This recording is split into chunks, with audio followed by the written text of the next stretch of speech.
Tuh. Eh, Bang Bang Christian gimana tadi sudah disinggung juga tentang mahasiswa. Ya, dari saya singkat juga Bang. Jadi masalah substansi sudah sangat jelas dijelaskan oleh Bang Pahala dan Bang Ari. Itu substansinya akan menindas, melegitimasi penindasan dan perusakan. Jadi yang aku mau sampaikan adalah begini, karena hari ini eh, penolakan ini mulai terbelah Bang. Satu dia yang menolak substansi, satu yang menolak skema omnibus law-nya gitu.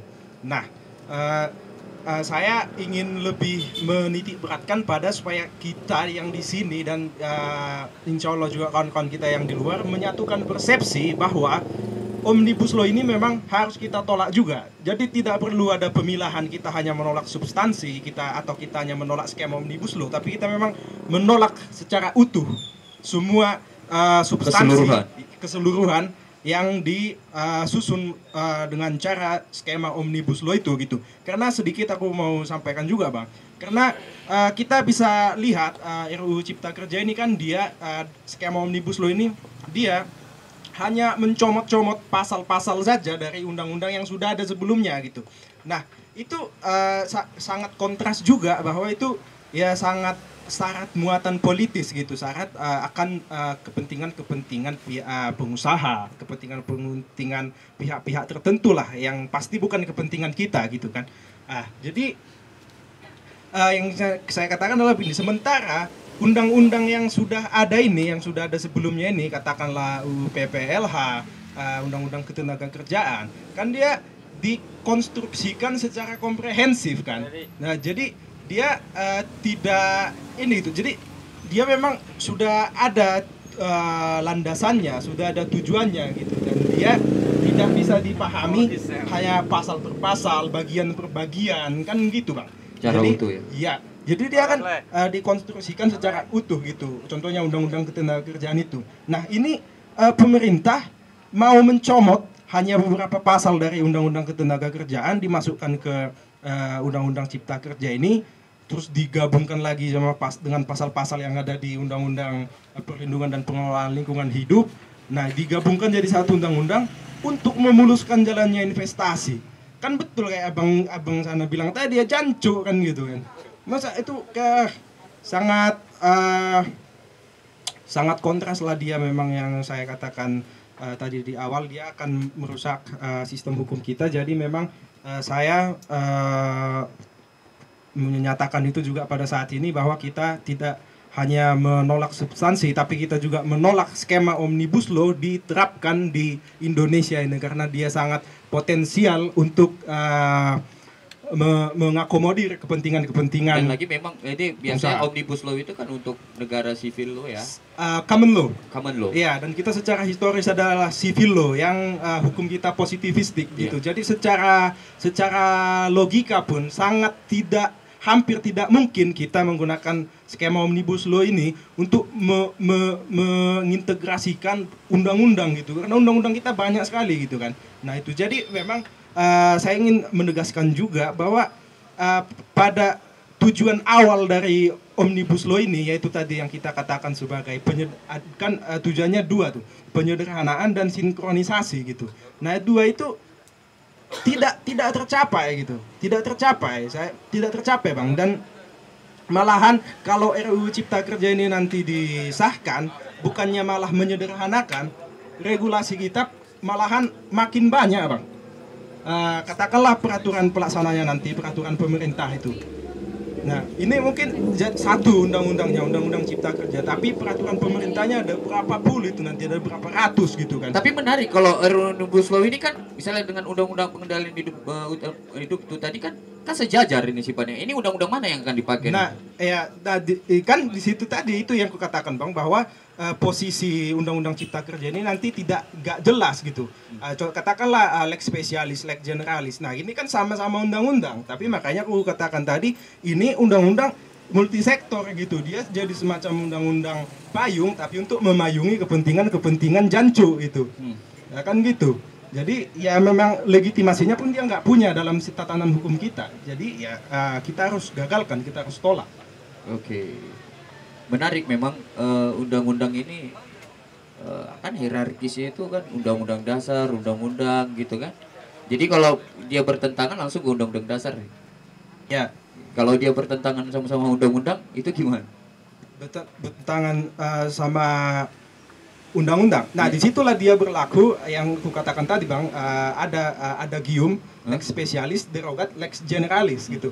Jadi norma ketika terjadi konflik norma, maka ketentuan-ketentuan yang mengatur secara lebih spesifik dia akan lebih diutamakan ketimbang ketentuan-ketentuan yang mengatur secara lebih general, lebih umum gitu. Nah, di sini kan di RUU Cipta Kerja ini dia dikonstruksikan untuk sewaktu-waktu bisa dia mengesampingkan bahkan mencabut ketentuan-ketentuan yang dirasa menghambat investasi itu kan. Di situ dia ya, celakanya. Oke, terima kasih pemaparan yang cukup kompleks. Terima kasih Bang Christian. Mungkin ada pertanyaan lagi masukan? Yang di belakang satu ada lagi? Satu orang? Satu dua? Ada lagi? Tiga? Ya, ini kayak sesi terakhir ya. Udah jam 10 pasti. Ya, ya aku yang nggak apa-apa bang. Oke silakan. Selamat malam. Perkenalkan saya Siagian. Kalau saya ikuti dari tadi, saya salah satu aktivis 98. Saya salah satu pendobrak Indorayon hancur. Saya salah satu pembersih Danau Toba. Saya Lamunui Duta, saya Indorayon, saya penghancur Bupati Deli Serdang zaman 98. Saya yang ikut aksi mogok makan di Unika. Saya yang ikut aksi gantung diri di Unika. Jadi yang saya lihat di sini salah. Salah dalam arti kata, nggak begini pergerakan mahasiswa. Ini terlalu santun. Santun dalam arti kata nggak pas lah. Apalagi menunjuk karakter orang Medan. Nggak pas ini. Artinya saya 3 tahun di USU, 5 tahun di Unika, 2 tahun di Riama. Mahasiswa semua ini tuh kedudukan saya. Sekarang mudah-mudahan saya S2. Yang saya apa? Agraria kita bermasalah. Buruh kita bermasalah. Apa yang nggak masalah di negara ini? Yang saya minta nggak kayak gini. Turun ke jalan. Kita dobrak lagi. 98 jadikan lagi 98. Kenapa rupanya? Artinya, tapi terkoordinir. Siapa yang tidak kenal Barita? Barita Luman Raja waktu dulu di Unika. Siapa yang nggak kenal Jorbut? Itu topeng saya. Saya yang jadikan itu semua. Arti kata, mudah-mudahan berhasil. 2 orang saya meninggal di Namensen. Itu orang saya. Ditembak waktu zaman 98. Sekedar, jadi nggak ada bahasa santun beginilah. Saya nggak pernah mendengar kata santun begini di perjuangan saya dulu. Mudah-mudahan sekarang insaf, dalam arti kata insaf,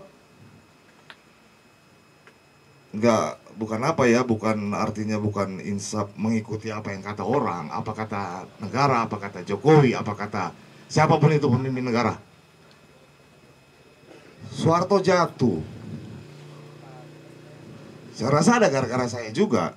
Kenapa? 2 minggu kami mogok makan di Unika itu. Saya salah satu. Gantung diri 3 hari. Saya salah satu yang gantung diri itu. Jadi apa namanya? Kayak mana aku bilang? Jangan terlalu banyak sharing-sharing apa gitu bang. Jadi gitulah maksudnya. Oke, terima kasih. Selamat malam. Ya. Mau menggas aja bang. Siap bang. Ya kita gas. Selanjutnya yang tadi.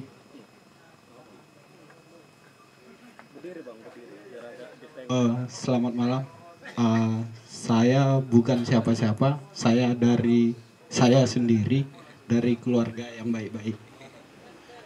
Sebenarnya yang pertama saya juga aplaus lah buat semangat kita yang hari ini ingin menolak Omnibus Law adalah salah satu produk hukum yang tidak mensejahterakan rakyat. Tapi yang ingin saya sampaikan dari menarik siklus dari pergerakan mahasiswa yang beberapa kali belakangan terjadi, itu yang tingginya adalah tingkat kriminalisasi yang dilakukan aparat terhadap gerakan-gerakan mahasiswa, baik itu gerakan buruh, gerakan rakyat, multisektornya. Mungkin itu salah satu ketakutan juga sehingga di badan dan di tubuhnya mahasiswa hari ini, kupikir bukan enggan atas dasar orang tua membatasi anaknya untuk bergerak, tapi represivitas terhadap perilaku aparat itu yang membuat ketakutan di tubuh mahasiswanya mungkin. Salah satunya juga pasca kejadian 24 September kemarin penolakan RUU KUHP, aku salah satu yang jadi korban penangkapan sebenarnya. Di dalam itu malah yang terjadi adalah tingkat kriminalisasi yang dilakukan aparat secara pribadi terhadapku. Sampai aparatnya memukuli kiri kanan pipiku. Pasca dari situ nggak tahu ini, yang ada itu ngedon. Yang lahir itu adalah ngedon. Sempat